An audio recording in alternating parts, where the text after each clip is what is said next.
Hello guys, আমরা চলে এসেছি মেলায়।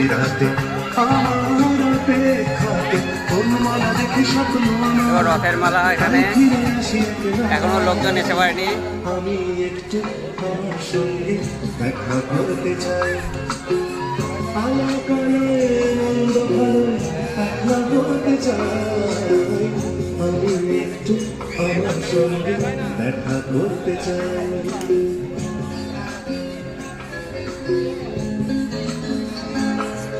তো এটা হচ্ছে খারোর মেলা। এখানে রথের মেলা বসছে খারো বাজারের।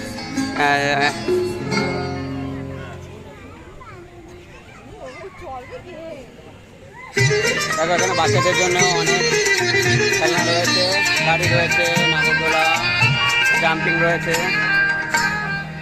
যেন কিছু মনে করো না কেউ।